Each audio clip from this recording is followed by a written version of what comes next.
Good morning, friends. I hope you guys are all doing well. It is a bright Tuesday morning. I'm at my workspace, pouring myself a cup of tea, and getting ready to go on and continue with Prince Caspian. So let's get to it. Ready? Chapter 8. How they left the island. Do you think we're back to the siblings? I think we might be. And so, said Trumpkin, for, as you have realized, it was he who had been telling all this story to the four children, sitting on the grass in the ruined hall of Cair Paravel. And so I put a crust or two in my pocket, left behind all my weapons but my dagger, and took to the woods in the gray of the morning. I had been plugging away for many hours when there came a sound that I'd never heard the like of in my born days. I won't forget that. The whole air was full of it, loud as thunder, but far longer, cool and sweet as music over water, but strong enough to shake the woods. And I said to myself, if that's not the horn, call me a rabbit. And a moment later I wondered why he hadn't blown it sooner. What time was it? Said Edmund. Between 9 and 10 of the clock, said Trumpkin. Just when we were in the railway station, said all the children, and looked at one another with shining eyes. Please go on, said Lucy to the dwarf. Well, as I was saying, I wondered, but I went on as hard as I could pelt. I kept on all night, and then, when it was half light this morning, as if I'd no more sense than a giant, I risked a short cut across open country to cut off a big loop of the river, and was caught. Not by the army, but by a pompous old fool who thought he was in charge of a little castle which is Miraz's last stronghold toward the coast. I needn't tell you that they got no true tale out of me, but I was a dwarf, and that was good enough. But lobsters and lollipops, it is a good thing that Seneschal was a pompous fool. Anyone else would have run me through there and then, but nothing would do for him short of a grand execution, sending me down to the ghosts in the full ceremonial way. And then this young lady, he nodded at Susan, does her bit of archery, and it was pretty shooting, let me tell you, and here we are. And without my armor, for of course they took that, he knocked out and refilled his pipe. Great Scott, said Peter. So it was the horn, your own horn, Sue, that dragged us all off that seat on the platform yesterday morning. I can hardly believe it, yet it all fits in. I don't know why you shouldn't believe it, said Lucy, if you believe in magic at all. Aren't there lots of stories about magic forcing people out of one place, out of one world, and into another? I mean, when a magician in the Arabian Nights calls up a djinn, it has to come. We had to come, just like that. Yes, said Peter, I suppose that makes it feel so interesting that in the stories it's always someone in our world who does the calling. One doesn't really think about where the djinn's coming from. And now we know what it feels like for the djinn, said Edmund with a chuckle. Golly, it's a bit uncomfortable to know that we can be whistled for like that. It's worse than what father says about living at the mercy of the telephone. But we want to be here, don't we? Said Lucy, if Aslan wants us. Meanwhile, said the dwarf, what are we to do? I suppose I'd better go back to King Caspian and tell him no help has come. No help, said Susan. But it has worked, and we are here. Yes, to be sure, I see that, said the dwarf, whose pipe seemed to be blocked. At any rate, he made himself very busy cleaning it. But don't you yet see who we are? Shouted Lucy. You are stupid. I suppose you are the four children out of the old stories, said Trumpkin, and I'm very glad to meet you, of course, and it's very interesting, no doubt, but no offense. and he hesitated again. "Do get on and say whatever you're going to say," said Edmund. "Well, then, no offense," said Trumpkin, "but you know, the king and Truffle Hunter and Dr. Cornelius were expecting, well, if you see what I mean, help. To put it another way, I think they'd been imagining you as great warriors. As it is, we're awfully fond of children and all that, but just at the moment, in the middle of a war, but I'm sure you understand." "You mean to think we're no good?" said Edmund, getting red in the face. "Now, pray don't be offended," interrupted the dwarf. "I assure you, my dear little friends—" "Little from you is really a bit too much," said Edmund, jumping up. "I suppose you don't believe we won the Battle of Baruna? Well, you can say what you like about me, because I know." "There's no good losing our tempers," said Peter. "Let's fit him out with fresh armor and fit ourselves out from the treasure chamber, and have a talk after that." "I don't quite see the point," began Edmund, but Lucy whispered in his ear, "Hadn't we better do what Peter says? He is the High King, you know, and I think he has an idea." So Edmund agreed, and by the aid of his torch, they all, including Trumpkin, went down the steps again into the cold darkness and dusty splendor of the treasure house. The dwarf's eyes glistened as he saw the wealth that lay on the shelves, though he had to stand on tiptoes to do so. And he muttered to himself it would never do to let Knickerbrick see this. Never. They found easily enough a mail shirt for him, a sword, a helmet, a shield, a bow and quiver full of arrows, all dwarfish size. The helmet was of copper, set with rubies, and there was gold on the hilt of the sword. Trumpkin had never seen, much less carried, so much wealth in all his life.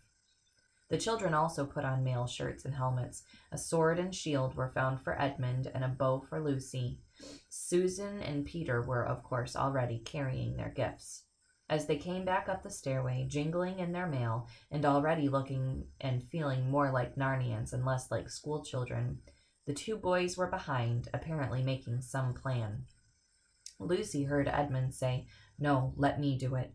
It will be more of a sucks for him if I win, and less of a letdown for us all if I fail." "All right, Ed," said Peter. When they came into the daylight, Edmund turned to the dwarf very politely and said, "I've got something to ask you. Kids like us don't often have the chance of meeting a great warrior like you. Would you have a little fencing match with me? It would be frightfully decent." "But, lad," said Trumpkin, "these swords are sharp." "I know," said Edmund, "but I'll never get anywhere near you, and you'll be quite clever enough to disarm me without doing any damage." "It's a dangerous game," said Trumpkin, "but since you make such a point of it, I'll try a pass or two." Both swords were out in a moment, and the three others jumped off the dais and stood watching. It was well worth it. It was not like the silly fighting you see with broadswords on the stage. It was not even like the rapier fighting, which you sometimes see rather better done. This was real broadsword fighting. The great thing is to slash at your enemy's legs and feet, because they are the part that have no armor. And when he slashes at yours, you jump with both feet off the ground so that his blow goes under them. This gave the dwarf an advantage because Edmund, being so much taller, had to always be stooping. I don't think Edmund would have had a chance if he had fought Trumpkin 24 hours earlier, but the air of Narnia had been working upon him ever since they arrived on the island, and all his old battles came back to him, and his arms and fingers remembered their old skill. He was King Edmund once more. Round and round the two combatants circled, stroke after stroke they gave, and Susan, who never could learn to like this sort of thing, shouted out, "Oh, do be careful!" And then, so quickly that no one, unless they knew, as Peter did, could quite see how it happened, Edmund flashed his sword round with a peculiar twist. The dwarf's sword flew out of his grip, and Trumpkin was wringing his empty hand as you do after a sting from a cricket bat. And here is Edmund knocking the dwarf's sword out of his hand. Not hurt, I hope, my dear little friend, said Edmund, panting a little and returning his own sword to its sheath. I see the point, said Trumpkin dryly. You know a trick I never learned. That's quite true, put in Peter. The best swordsman in the world may be disarmed by a trick that's new to him. I think it's only fair to give Trumpkin a chance at something else. Will you have a shooting match with my sister?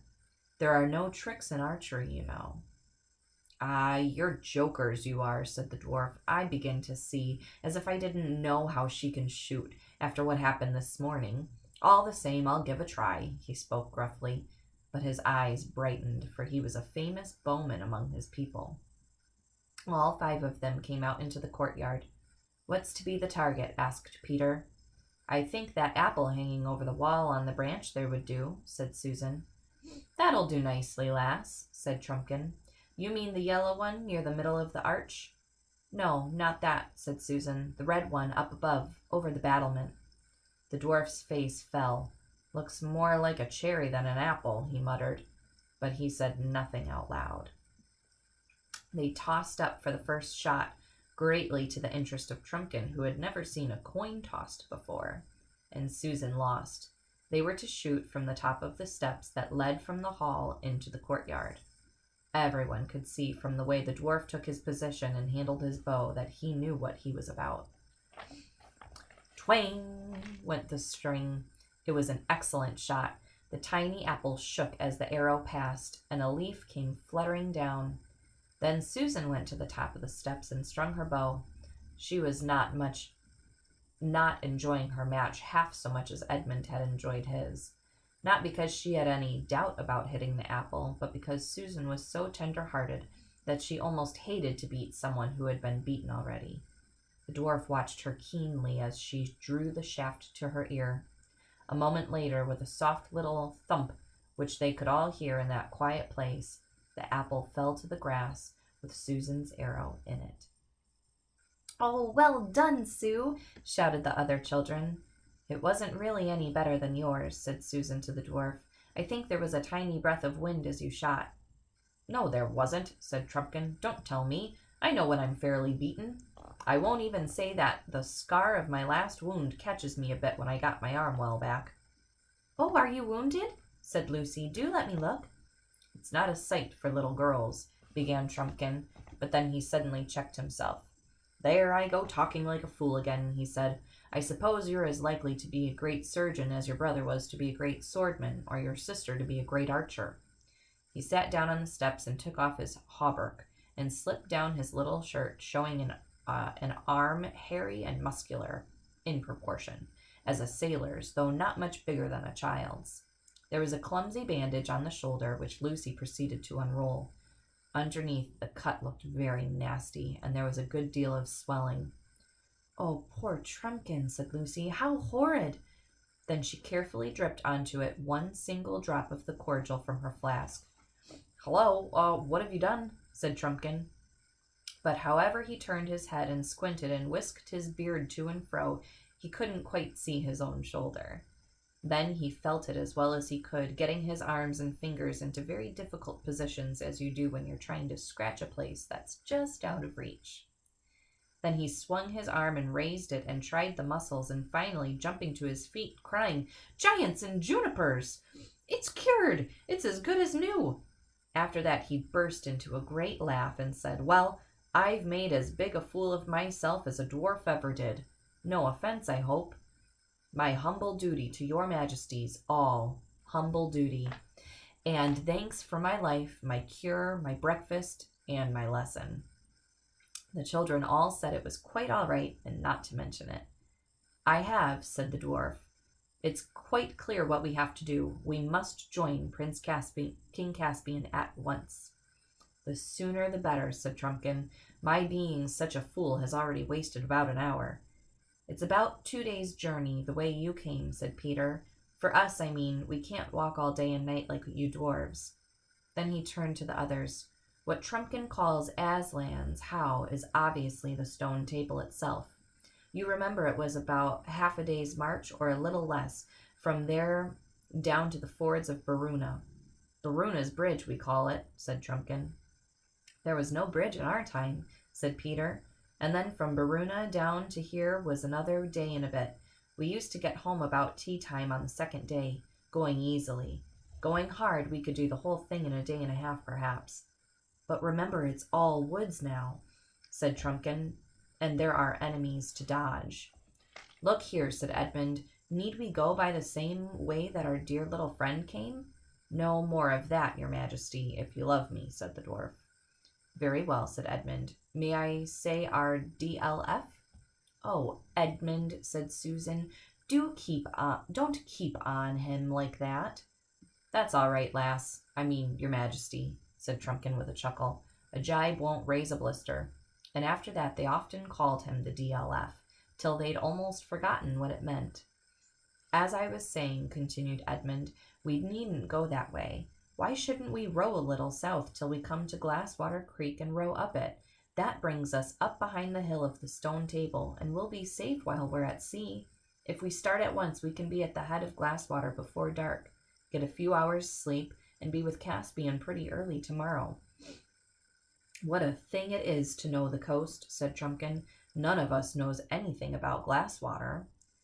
What about food? Asked Susan. Oh, we'll have to do with apples, said Lucy. Do let's get on. We've done nothing yet, and we've been here nearly 2 days. And anyway, no one's going to have my hat for a fish basket again, said Edmund. They used one of the raincoats as a kind of bag and put as many good apples in it as they could. Then they all had a good long drink at the well, for they would meet no more fresh water till they landed at the head of the creek and went down to the boat. The children were sorry to leave Cair Paravel, which, even in ruins, had begun to feel like home again. The DLF had better steer, said Peter, and Ed and I will take an oar each. Half a moment, though, we'd better take off our mail. We're going to be pretty warm before we're done. The girls had better be in the bows and shout directions to the DLF, because he doesn't know the way. You'd better get us a fair way out to sea till we've passed the island. And soon the green wooded coast of the island was falling away behind them, and its little bays and headlands were beginning to look flatter, and the boat was rising and falling in the gentle swell. The sea began to grow bigger around them, and in the distance bluer, but close round the boat it was green and bubbly. Everything smelled salt, and there was no noise except the swishing of water and the clop-clop of water against the side, and the splash of the oars and the jolting noise of the rowlocks. The sun grew hot. It was delightful for Lucy and Susan in the bows, bending over the edge and trying to get their hands in the sea, which they never quite could reach. The bottom, mostly pure, pale sand, but with occasional patches of purple seaweed, could be seen beneath them. It's like old times, said Lucy. Do you remember our voyage to Terebinthia and Galma and 7 Isles and the Lone Islands? Yes, said Susan, and our great ship, the Splendor Hyaline, with the swan's head at her prow and the carved swan's wings coming back almost to her waist. And the silken sails and the great stern lanterns and the feasts on the deck and the musicians. Do you remember when we had the musicians up in the rigging playing flutes so that it sounded like music out of the sky? Presently Susan took over Edmund's oar, and he came forward to join Lucy. They had passed the island now and stood closer in to the shore, all wooded and deserted. They would have thought it very pretty if they had not remembered the time when it was open and breezy and full of merry friends. Whew, this is pretty grueling work, said Peter. Can't I row for a bit? Said Lucy. The oars are too big for you, said Peter shortly, not because he was cross, but because he had no strength to spare for talking.